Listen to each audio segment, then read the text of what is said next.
Hi guys, welcome to another episode of Tea from the Galaxy, a thirst-quenching podcast for the girls, gays, theys, and astrology baes, where we talk about anything and everything through an astrological lens. So today I have the beautiful Sofia Santucci, and thank you for coming on this podcast. I'm so excited. Well, first things first, everyone that I have on this podcast are people who inspire me. So the more that I got to know you, the more that I was like, I love your story. I love like who you are as a person. You have your own spiritual brand, Sofi Sanctuary. You have your own positive affirmation deck. This is my daily affirmation deck that I use every day. Every day I pick a card from your deck. I'm like, okay, what is the theme for today? What does the universe want me to hear today? I'll like clip it for that day, like Monday through Friday. And then I look back what kind of messages the universe wanted me to hear. Sometimes doing that too, you like see a reoccurring pattern. Yeah. Like this past week, I was doing that every day and I got 4 affirmations that all said the word opportunity in it. Interesting. Yeah. 2 weeks ago, I kept pulling things about my mentality. Ooh. Like my mentality, creating my own reality. There was one, I sent it to you. I was like, I pulled this card like 3 weeks in a row. My reality and my future depend on my words and mentality. Literally, that hit. You're like, who wrote that? I pulled that card like 3 weeks in a row and it really made me reflect. I'm like, ooh, why am I pulling these cards? So that's another reason that I like your deck too, because each card that you pull, it makes you reflect. Diving deeper into like where you are at that current state. Yes. Where do I want to be? Yeah. It forces you to dive deeper 100%. Yeah. Which I love. And then we can also dive deeper into your story. But first things first, a couple questions I like asking everyone on this podcast. Your age, your sexual identity, your pronouns, and your big 3. Lovely. Okay. So my age, I'm 24. My pronouns, she, her. Sexual identity, I'm bi. Big 3, I'm definitely a Capricorn. Mm-hmm. I just found out my birth time last night. Yes. So I never learned my real other 2. I'm so excited. And the reason that I didn't tell you what you were last night was because I was waiting for this podcast because I'm like, I'm going to reveal your rising sign. My parents never knew the time I was born. But ironically, my dad like surprised me last night. He flew into town for the night and I was like, you have my birth certificate? He's like, I actually do. I took a picture of it. I was like, what?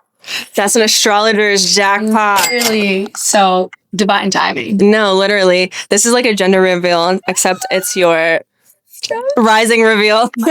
So your big 3, I just looked it up last night, is actually you are a Capricorn sun, Aquarius moon, Scorpio rising. Okay.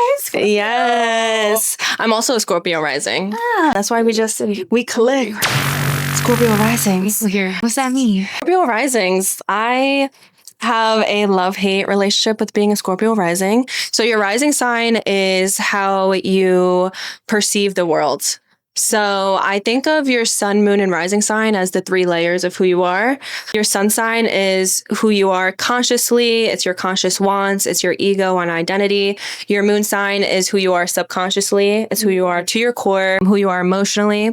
And then your rising sign is kind of like goggles that you wear to navigate life. Mm-hmm. So although you're a Capricorn, you navigate life like a Scorpio. So how you perceive the world is like a Scorpio. If you read horoscopes, you should read not just for Capricorn, but for Scorpio too, because a lot of horoscopes go based off the rising sign. Scorpio of the water signs reminds me of the intuitive witch. The vibe that it gives me is like your typical witch that you see in like Halloween time, like Halloween movies, like that dark, mysterious, sexual, like kind of will tell your future and you're kind of scared of them, but like not really at the same time. Like you want to get to know them, but you're never going to truly know who they are unless like you get really close to a Scorpio. Lana Del Rey. I don't know. Do you like Lana Del Rey? Ooh, I do. She's a Scorpio rising. So kind of like her vibe. I love and hate being a Scorpio rising because we are very strong beings. We're very resilient, but it's not an easy life to live because we go through a lot of death and rebirths throughout our lifetimes. Scorpio rules things of like that. It's the destruction of an ego and the rebuilding of a new one, and then completely needing to destruct that one and like rebuilding. So it causes us to be very strong beings. And a lot of people, you know, come to us for strength, but we are that because we go through so much, like endings and beginnings or betrayals. A lot of Scorpio risings are prone to betrayal, unfortunately. But only stronger. Exactly. And makes us smarter, more wiser, and more intuitive too. So that's also gives us the space to be there for other people because we know what it's like to like be left. Yeah. So it's we're really good at being there for others. Exactly. We're very good at like just understanding, like putting ourselves in other people's shoes because we've been there before. Yeah. We actually met, I think 2 years ago when I first moved to Florida. I know you through my best friend, Gianna. Yeah. I grew up with G in Jersey. She moved here when we were seniors in high school. And then you met G. So I got my hair done by G. She was like talking to me and feeling my vibe. And she's like, you remind me of my best friend. And she just got her hair done before you. Isn't that funny? We're both Scorpio risings. Yeah. And then she was like, she just dyed the same color of hair that I'm doing to you right now. And I'm like, that's crazy. I need to be friends with her. She's like, absolutely. So she gave me her Instagram and then I started checking you out and I was like, oh my God, like I could feel your vibe. I was like, she's into astrology, spirituality, beautiful. I'm like, we need to be friends. Yeah. And then I started following you, but you were making candles. Yeah. And then I saw that you had like a pop-up shop in Boca and I was like, all right, let me just go and vibe. And I went and I got a little candle. Gianna was saying the same thing to me. She was like, I need you to meet this girl. You guys would be best friends. You guys are into like all the same things, spirituality. We both like going to the gym and we both work nightlife but we're both spiritual beings. It's just like a lot of things lined up. She's like, you remind me of her. Then you went to my market and you bought a candle. And I was like, oh, she's a real one. Do you want to give a little introduction? Sofi Sanctuary, what you do, what you're into? So Sofi Sanctuary kind of started as a meeting point to just provide space for my friends. And for anyone, because I'm also studying for counseling right now. So Sofi Sanctuary in my mind was like just a space where people can come and feel safe and feel at peace. Talk to me as your girlfriend, like vent to me what's going on, and then let me just cleanse you with my sound bowls. I love that. So it was just a space that I really wanted to provide for anyone to just come to me and feel seen and feel heard. Because I feel like sometimes in the mix of like the chaos and the matrix and just running around so much and chasing that stimulation, we forget to just like sit down and feel. And sometimes it's also hard to be vulnerable with people. So I wanted to be that friend and hold that space where people can do that.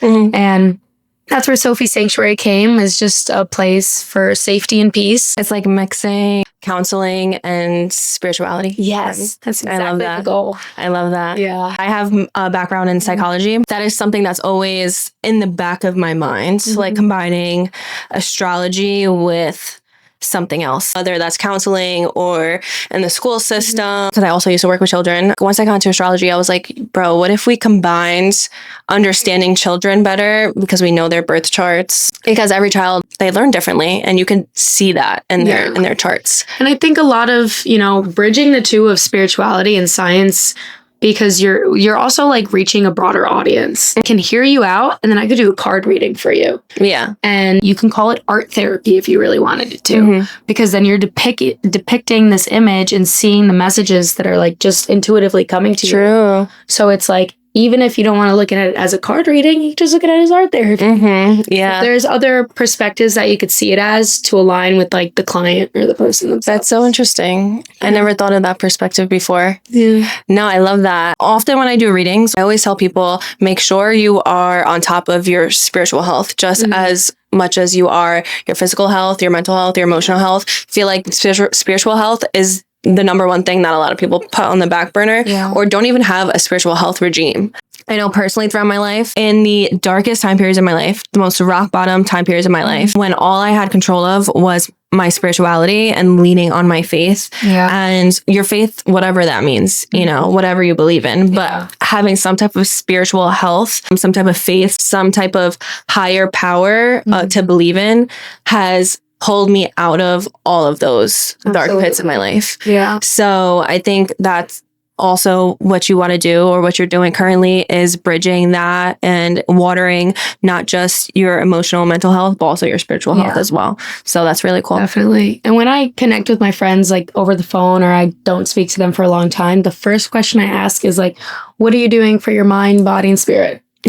How are you mentally, physically, spiritually? Because those are the three concepts that make us who we are, our identity. At the end of the day, we are spiritual beings. This is just our meat suit that we walk around in. This is a little bit of a morbid question. Have you ever been around someone as when they were dying? Or like someone who just died and like you went to their wake or something like that? Yeah. Like an open casket? Yeah. So when one of my dogs was passing away and we put her down and she was being put down in my arms, I literally felt her spirit like be lifted out of her body. And that made me, one, validate what I already knew, that we're just spiritual beings and that our spirit like goes into another universe, you know, around us, surrounding us too. But also when I was younger, there was a lot of deaths in my family too. And I always felt like there are spirits around me. So that always made me believe that we're spiritual beings. I relate to that. Growing up, I was pretty gifted and intuitive. So I always felt spirits. I actually grew up in like a haunted house. No way. Stories, like insane. Like a gift of mine was I was actually able to see them and feel them. And then if I like closed my eyes and really tapped in, I could see the story of what happened. Spooky. Scary. That is crazy, but so intriguing. Yeah, I always, like, my father knew kind of what was going on, because if I'm just talking to the wall and they're like, that's not your friend. That is. Like, they were kind of confused. What would you see? People, man, like just how we were talking is how I would talk. Like kids or adults? Both. That's like crazy. Grandparents, like anything. And it would either be them at like a peaceful state or like them completely in like, I just remember this one story, kind of off topic, but she was covered in blood and just like screaming, like, help me, help me. I was terrified. It was terrifying. That is crazy. Yeah. Ever since I was a little kid, I was always brought into the world of spirituality. And then when my parents kind of knew like something was going on that they weren't completely understanding, that's when I was introduced to my spiritual mentor. And then as a kid, I was going to spiritual camp, like learning how to meditate, learning how to control this power of like, when these spirits just come up, how can I shut that down sometimes? Because it can be fearful. Wait, spiritual camp, what is this? Yes, I love talking about spiritual camp. What is that? I've never heard of that. So I just, my spiritual mentor, like she created it. It was literally in her house. I'd wake up super early, go to her house. How old were you? 8 to 10. Known her since I was like 5. So I don't know. No, childhood's a blur. Shout out trauma. We would just, have tea very intentionally. Like, what are the intentions today? What are we going to do? Eat some cereal. She'd start us off with like a guided meditation. So we learned some breathing techniques. And then for the rest of the day, it'd be like self-care. So like hair masks, going in the pool and doing some exercises, or one day we even camped outside and like I love this. Like it was just random spiritual I want to be her. No, she's cool. She's thinking about doing an adult version. I was like, I am Hell there. yeah. All my friends. Yeah, I would go. I want to go to adult camp, spiritual camp. But sometimes I'd just be inside, like alone and just talking. And she's like, Sophia, why don't you join the people? And I'm like, no, I'm good here. I got my friends. She's like, no. I know my friend staring at the wall. Literally. That was just like a lot of my childhood, which is why I kind of shut it out for a long time. It was just revolved around that. That's crazy. And it's scary at times. So I shut it out until getting older and kind of gaining that intuitive feelings back and seeing these angel numbers, kind of being curious about it, meditating again, seeing like spirits kind of pop up and tell me something, and I'm like, yo, did this happen to you? And then they're like, yeah, and I'm like, oh, this is coming back. So this time around, learning how to maneuver the gifts instead of like kind of fearing them a little bit. Yeah. Because I feel like as a child, like all children and, you know, even animals are kind of intuitive, but it's uncontrolled. So getting older and being more aware that it was coming back, I was like, all right, now I literally learned how to do this. I just need to utilize it as a power. Yes. And move forward with it. Well, first things first, water signs are known for being very intuitive. I have similar experiences being a Scorpio rising too, just always being intuitive. But it wasn't until my adult years of me knowing how to maneuver it and learning how to like kind of decipher the signs instead of fearing it or instead of lowering the voices, because everyone's intuition rings in a different way. And for me, I realized now what feelings in my body I get when something is off. Because growing up, it would be randomly, I would get really moody or really agitated around like a certain person or something. Now that I'm older, I know the certain emotion and certain feeling that I feel when I'm around someone out of nowhere for no reason, it's because that person is not holding good energy or they just did something or something is about to happen. But from an early age, your experience, spooky, intriguing. I was always intrigued by stuff like that. Like I would always watch like ghost hunting shows and movies and stuff like that. Did you like haunted, like scary movies growing up? I did, but they always told me like never to watch it at the house. So I feel like that as an adult now. But growing up, I loved spooky movies. As an adult now, I'm like, there's certain scary movies I won't watch because I don't want to watch those. Like you really got to protect your energy. Yes. It's, a huge thing. I saw a figure one time, but I would always get messages in my dreams or hear things growing up when I was a kid. And my mom said that when I was a baby, I used to see my grandfather who passed away 2 weeks after I was born. And then I would be talking and I'm like, da-da-da-da. And my mom would be like, who are you talking to? And I'm like, Papi.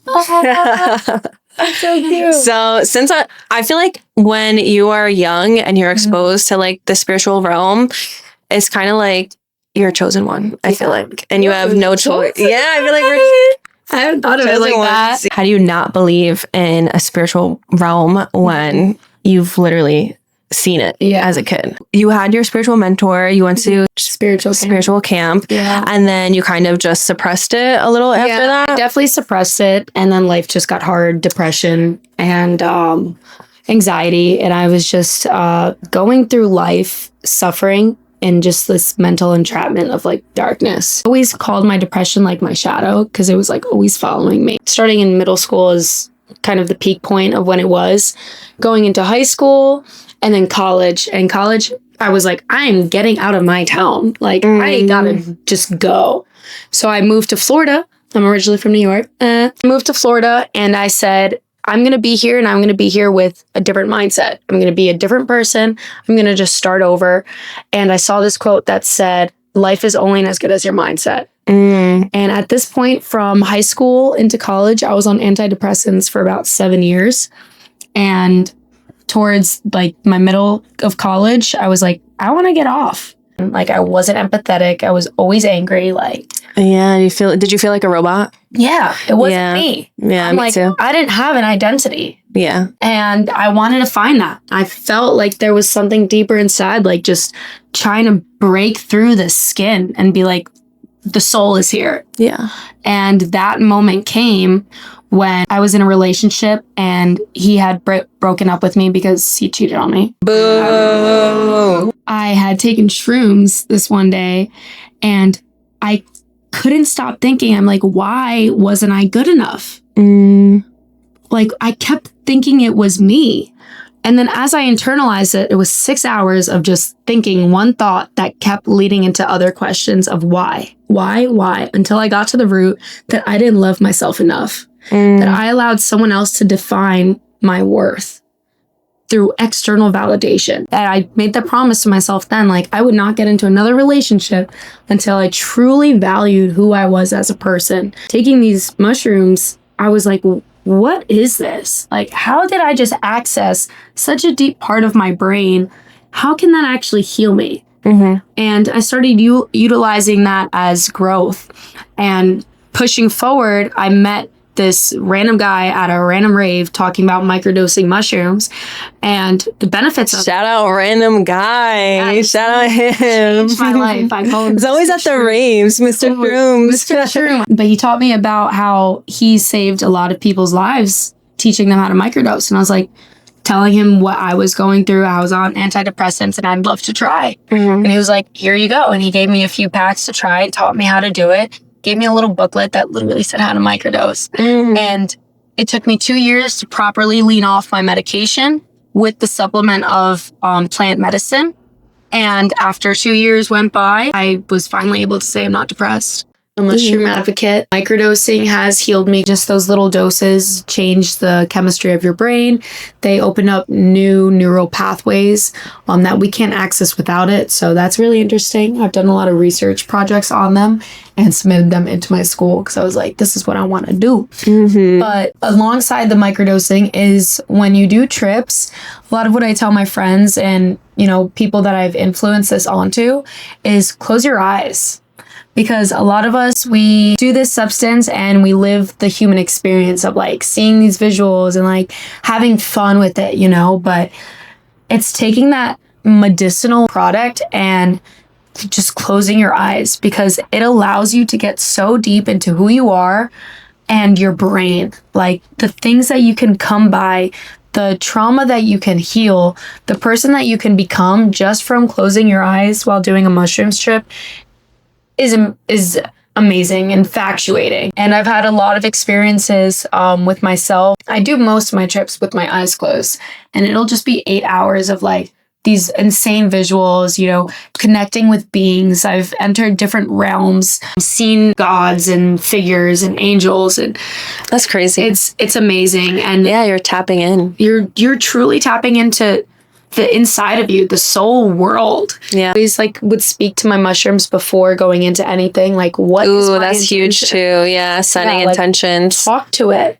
Yeah. This came from Earth. Like they are here for a reason. We're just losing sight of the medicinal purpose of it, you know, because we're going out and partying and doing all these things. Yeah. A lot of people are abusing it instead of using it for. We forget what the true sacredity comes from. Yes. And speaking to it beforehand, setting your intention. I always like to do it in a tea. And as I'm making this tea, I'm like putting in lemon, you know, that helps with the nausea.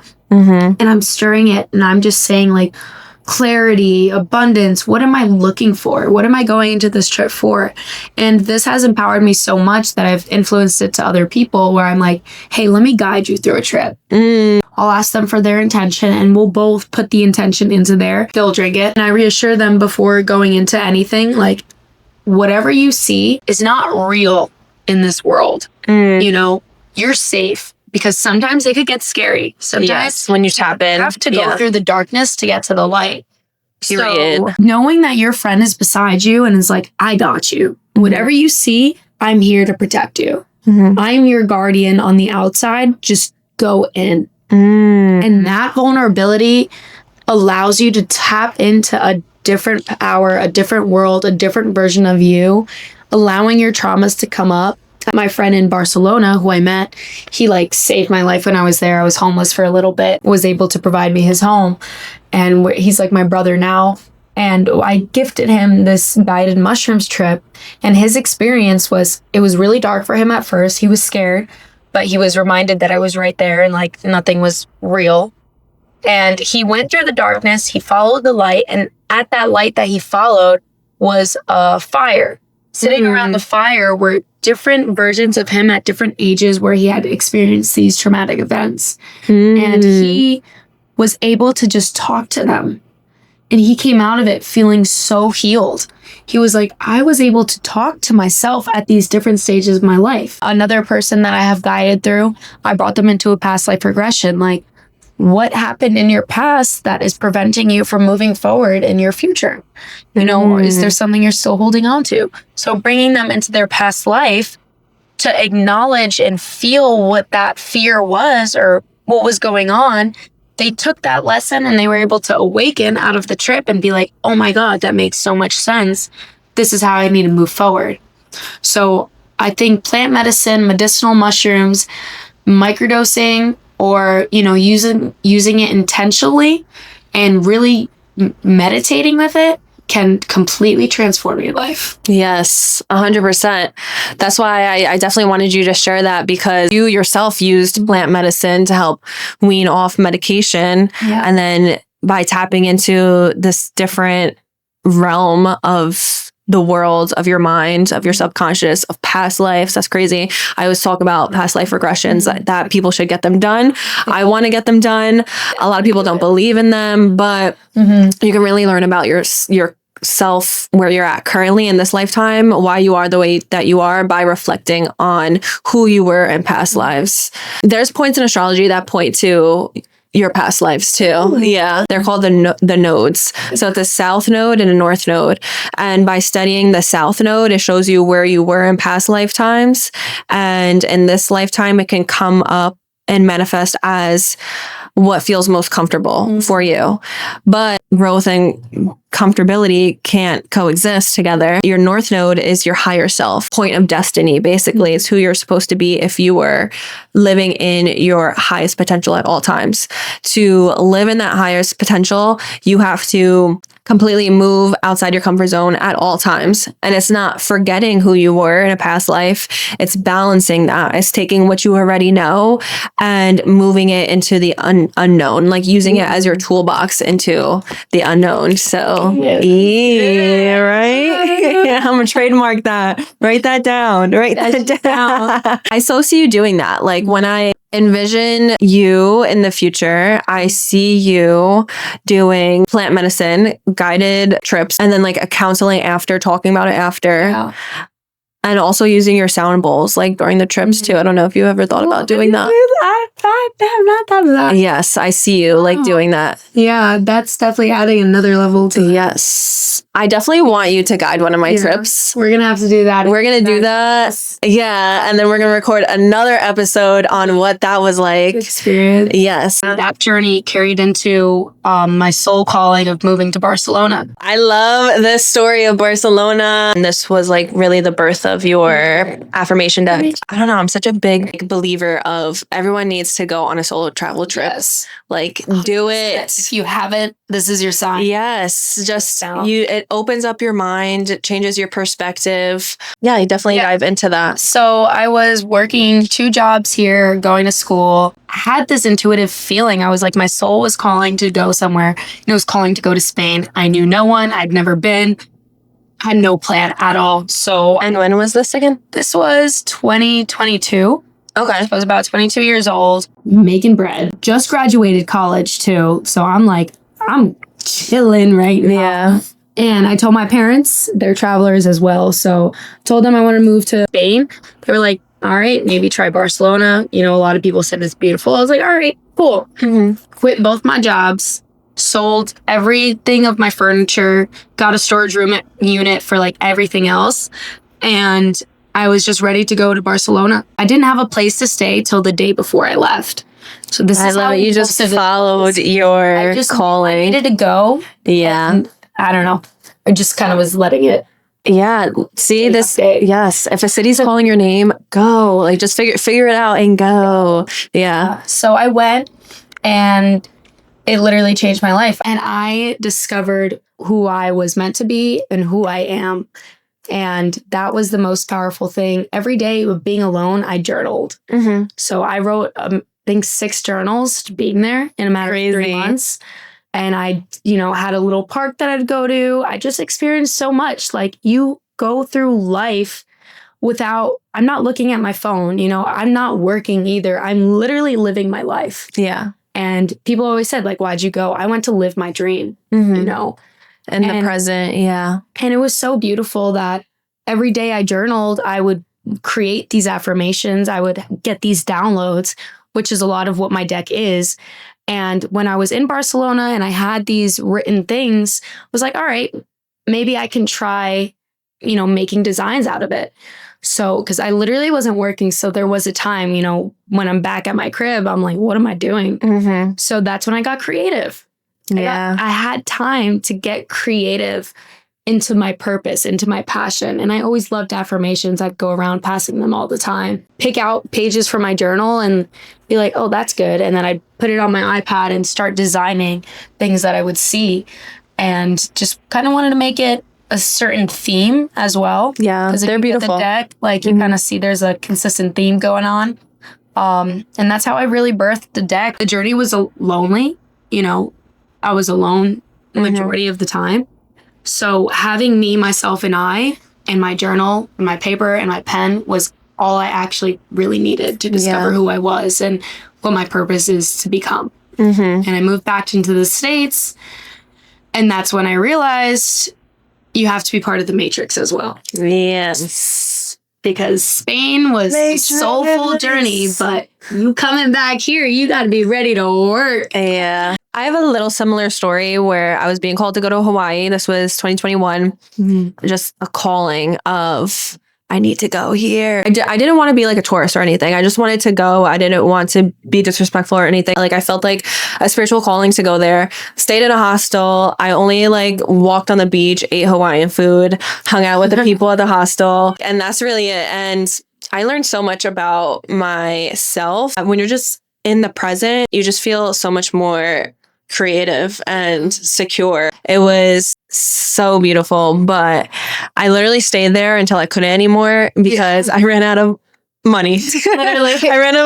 I went $0. I was pulling out money from my savings to throw in my checkings. So I had to come back and I had to eat Matrix time. Unfortunately. Fast forward to now and we're still having similar dilemma of how do we balance being spiritual beings in the Matrix. So this has been a topic of discussion for you like the past month, right? What are some things that you're doing currently that helping you balance, or what do you feel like you have to do? Currently, working 2 jobs, being in school, and trying to grow Sofi Sanctuary, which is my soulful purpose. It can get really hard. Being a spiritual being in the Matrix is understanding the conscious awareness that we have, that we are the creator of our reality. But then being in the Matrix is like you're being the creation of someone else's reality. Yeah. So it's like, but you can't start your own without that financial health, just real world shit is like, you need money to do anything. Yes. And you have to do that until you can support your own passion. So now I'm in the Matrix trying to just get all that I can so I can then support my own journey of spirituality. But in doing so, we get lost in the Matrix, chasing and working and that constant stimulation of money. That mindset of the Matrix is like 9 to 5, 5 to 9, nightlife. Yes. But it's how do we get out? And getting out, even for a brief moment of time, is being with yourself, being in tune with your purpose and your spirituality or your faith, whatever you choose to believe. And what I currently do is I have my sanctuary set up with all my sound bowls. I have different card decks in there. I have all my journals still laid out, pen and paper every corner of the house, because that's how I tap in. Yeah. And making sure it's always readily available. Any download I get. Yeah. Sometimes it's really hard to just find time for myself or for my practice. But what I do find peaceful is doing my sound bowls before sleeping. And that really kind of puts me at like a tranquil state of mind, because running around all day, it's that constant rush. Kind of thrive in chaos sometimes. Yeah. And I hate to put that out there because then the universe starts sending me some things. I'm like, oh. Sometimes when I'm too overwhelmed and I'm like so stuck, intuitive message will come and it'll slap me in the face and it'll be like, sit down. Yeah. And that's kind of when I do my card readings. Like, even when I'm confused about anything, like, where's this job taking me? Am I on the right journey? What is my next path? We're always either thinking of the future or the past and forgetting to be in the present. So my card readings kind of help me do that, even if it's just to myself. I love that. And journaling, sound bowls, card readings, those would say is what keeps me balanced. Frequency, listening to frequencies is something that I've been on the past, I want to say like year, 2 years, but definitely the past couple months, every time I go to sleep, I'll listen to like frequencies on, because I don't know how to play the sound bowls, but I'll listen to frequencies on, like, I'll just look it up on YouTube. You've never been to a sound bath before? Go to a sound bath. Definitely. You just hosted one last Friday. Yeah. Are you going to host more? I'm going to definitely try and host more. I realized a lot with Sofi Sanctuary's project is it's scary. Yeah.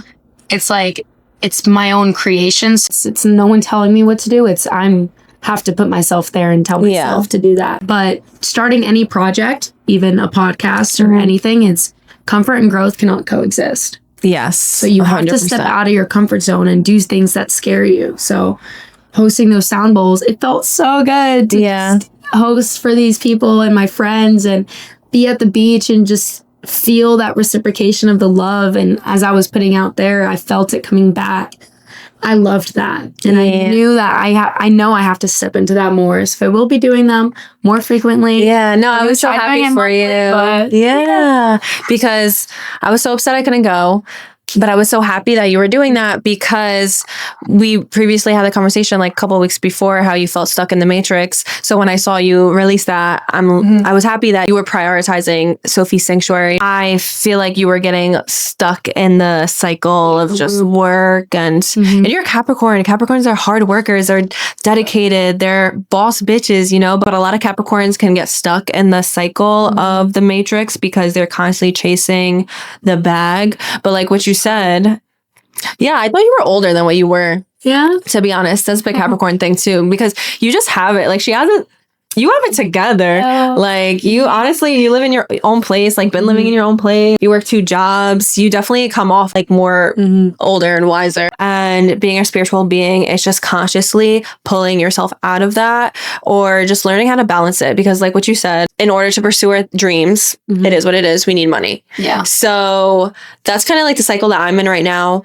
where I have my goals, but I am a realist and I'm like, I need money to, make that happen. For me, I think it's just making sure weekly prioritizing your dream. Even if it's a few minutes out of the day, doing something every single day that is feeding your soul and feeding your higher purpose and your higher power is the steps to take in order to, reach the highest point. Yeah. Because I feel like sometimes we can get lost in the bigger picture, and some people just either completely give up and they're like, it's just unattainable for me. Yeah. Or they lean too much on the other way and they go chase it right away and they just move too quickly, where it's like you weren't moving in a smart manner and you just kind of self-destructed and self-imploded on everything. Yeah. So making sure you have the balance of I'm chasing my dreams, but I'm also being realistic. Also getting off of antidepressants. The year that I was on antidepressants, I literally felt like a robot. If you need to be on medication, medication does help. It does. Do I feel like it should be a forever thing? No, I don't believe in that. I don't think it should be a long-term thing. I think it should be a very temporary thing. I did feel more tapped in once I stopped taking medication. And then a year later, once I stopped drinking too, drinking and smoking. Yeah. I started remembering my dreams more. I just felt like a little bit way more tapped in, was getting messages everywhere. So I definitely believe in taking tea breaks, going sober for some time periods. So I feel like, they always talk about drinking and calling it spirits. Yes. That's literally because it is taking a part of you. And it's just a lower vibrational, where when you do kind of put a halt to that, your eyes are being opened to a lot more things, a lot more perspectives. Yeah. Isn't that so interesting how it's called spirits? And then, when you get really drunk and you black out and you don't remember anything, it's kind of like, where did you go? It's like leaving an open door of allowing any type of spirit to come in and, just take over your body. Yeah.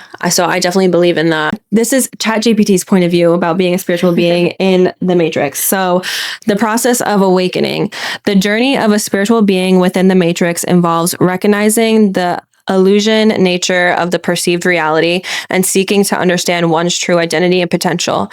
This awakening is often initiated by a feeling that something is quote unquote off, or a deep sense of inquiry about the nature of existence, leading individuals to question their assumptions about the world around them. At your spiritual awakening, it's something that you can never turn your eyes off to. That's true. Once you're there, you're not going to. Yes. You start seeing the world differently. So I think that's another like way of maneuvering the matrix is don't try and turn it off. Like if you're seeing through things, you're seeing through people, then kind of go the other way. You know what I mean? Like find your people. Don't eat those certain foods anymore. Don't go to those places. Don't hang out with those people. Don't do certain things, you know? Being awoken to the matrix, I have to, I feel like every single day, consciously make decisions, not falling into the matrix. I know for me, like having the job and needing to work and needing to have your bills paid, that is like a big matrix thing until we're in our purpose. And I believe that once you're in your purpose, money abundant will flow to you. I'm a big believer in that. But there's like a building there. So the working of the jobs, that's the matrix. But for me, everything else that I do, I don't want to fall into the matrix, if that makes sense. I mean, we're humans. I'm not perfect. I literally just vaped. You know, like certain foods, no, I won't eat. But certain products, I won't use. What's the point of our brain? Pineal gland? Yes. Pineal glands. Pineal glands. That connects to our third eye, right? There's a lot of matrix products that fuck with the pineal gland. So that's definitely something to be aware of. Spiritual beings and like being on that high frequency, like we're also human. Like we do go out, you know, nightlife is a scene that we're both in, and it's just learning to not get lost in it. How do you feel working in nightlife and being spiritual? Because I feel like the past few years, I just feel like I'm in such a tug of war with it. It's like sometimes I feel like I need to get out of it. It doesn't align with my higher self. And sometimes I'm just like, I love it though. Like a good source of income for me. I don't know where else I would get this type of income if I was to just leave right now and go somewhere else. And definitely resonate with that. I feel like nightlife, it's an unexpected income. It's a blessing, but it's also really hard being so conscious and aware is because you do feel that frequency difference. When I first started, I feel like it really affected me. I wasn't protecting my energy as much. I was taking things really personal. I felt like a lost soul and just roaming around. And then I ended up quitting, moving to Barcelona. And when I came back into nightlife, I was like, all right, I just got to go into this with the confidence. I got to go in with a purpose.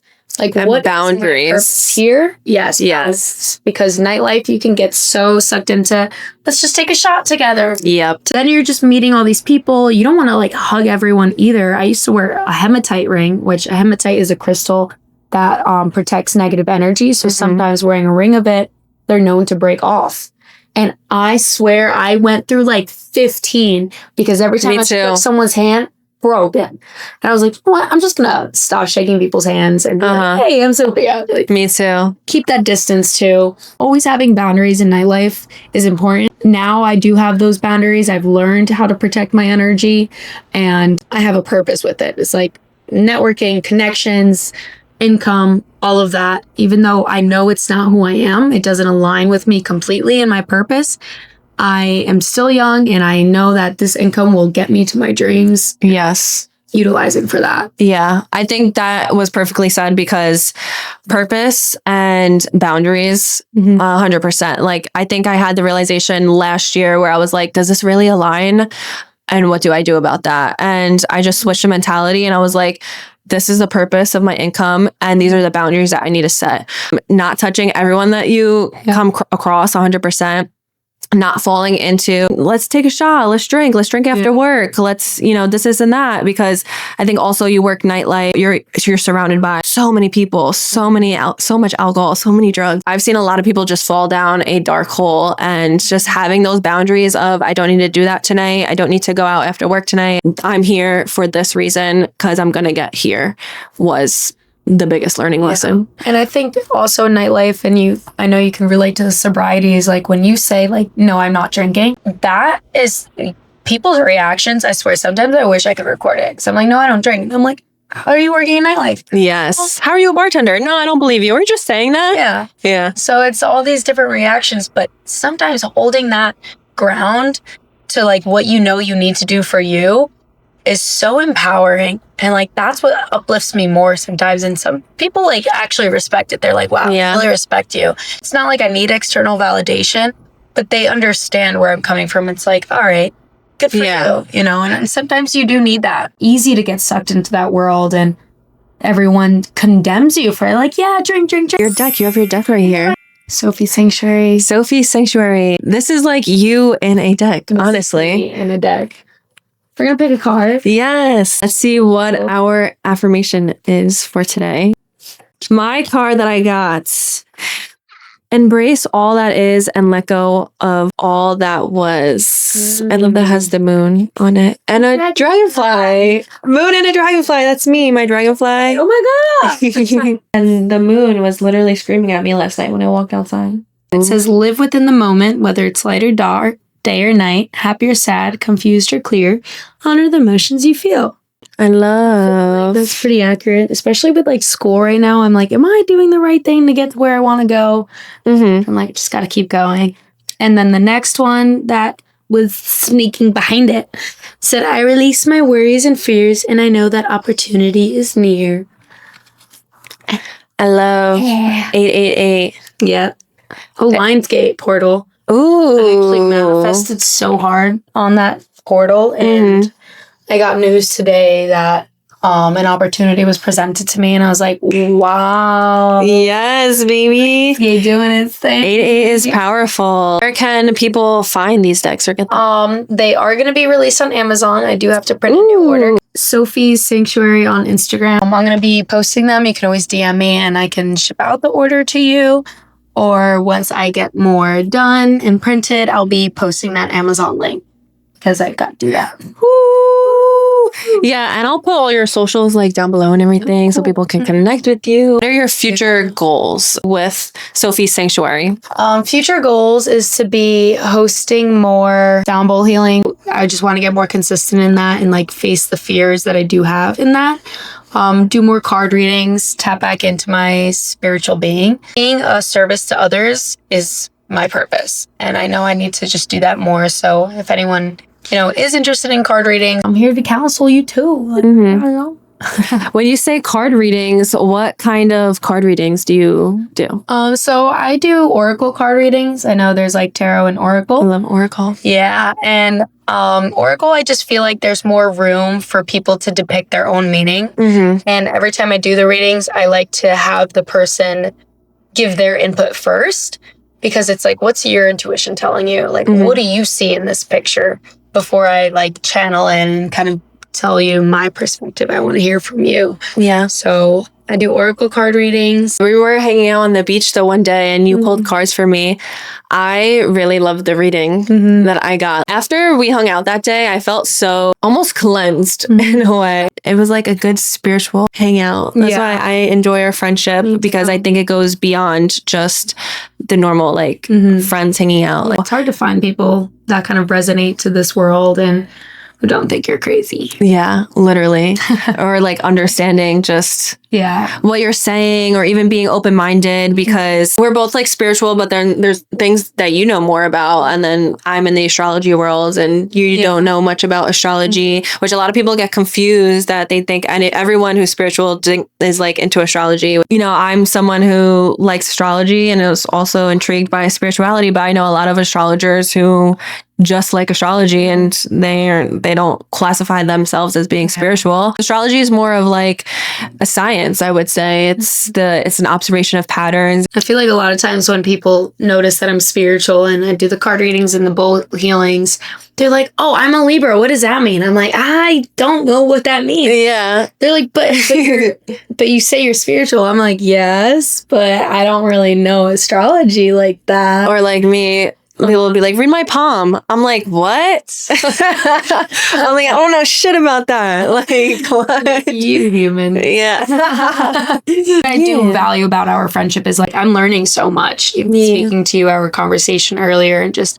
grasping that information. And it's like, when you meet people of our frequency, it's like we're all helping each other grow. It's like, Yes. what's your passion? How can I support you in that? And how can that be reciprocated? And it's like, it's not expected, but it's always return. Yeah. And that's the beauty in like real deep friendships that run deeper than the human. It's like, this is a soulful connection. And now we have this soulful purpose that we'll be able to help each other reach. Yes. Because we both have similar missions and helping each other get there. Not jealous. True. Not catty. Let's be careful in the spiritual community because there's some people who are quote unquote spiritual or in holistic health that are a little bit on a power trip or a little like they do it with not the best intentions in their heart. They do it because it makes them feel better than everybody else. And I think that's definitely a trial and error that I ran in South Florida, I will say. There's some spiritual communities I walked in that I was like, this is not it. This is not it. The people are catty, they're judgy, the girls are judgy or cliquey, and it's like, this is not what the spiritual community is supposed to be about. Like, you do not have to look a certain way to be spiritual. Spiritual people welcome in newcomers or people who are just curious about it. I've encountered people down here that will completely disregard people who don't know anything about the spiritual realm, or the spiritual community or the spiritual world. But you have to understand, I was once there too. You know, you were once there too. And I don't have to wear a crystal necklace every single day and parachute pants to be spiritual. This is how I like to dress. This is me, and I'm a spiritual being, and I also look like this. Do you think there's anything else for us to touch upon? Anything else you would want to talk about or mention? A lot. Definitely emphasizing doing a solo trip. Yes. That's the main part about, being a spiritual being in the matrix is first to escape it. Yeah. And a way to escape it is to find yourself. Definitely take priority in like discovering who you are as a person. That's how you first escape the matrix. And then it's just balancing being this conscious, aware, spiritual being in the game of life. I refuse to succumb to a 9 to 5, succumb to letting mental illness take over. Another thing within the matrix is they kind of want us to be on this lower frequency, and also being aware of what the lower frequencies are and what the higher frequencies are. Yeah. And intentionally every single day, making sure that you are moving more onto the higher frequencies. We're human. We're going to be sad. We're going to be angry. We're going to feel all these feelings. Like, that's human, but making sure that you're not living in that frequency. That's another thing that I learned. We're sending out frequencies like all the time. And what you are giving is what you're going to attract. You are negative. You're going to attract negative people into your life. You hate yourself. You're going to attract partners who don't love you right. So it's law of attraction. Yes. Period. Yeah. So where can people find you, connect with you? My Instagram, Sofi Sanctuary, for my soulful journey. And then Sofia_Santucci for my human life. Beautiful. Thank you for having me. I'm so happy that we were able to connect and sharing this experience with you and these stories. Not a lot of people can relate or even have time to understand. Yeah. I see your mission, and I feel like I see your highest self, and I want you to introduce that more to people. So I will link all your socials down below. Obviously, for me, you can follow me on all socials, T from the Galaxy or Angelfish Astro. And page. Yeah, guys. Thank you for watching. Bye.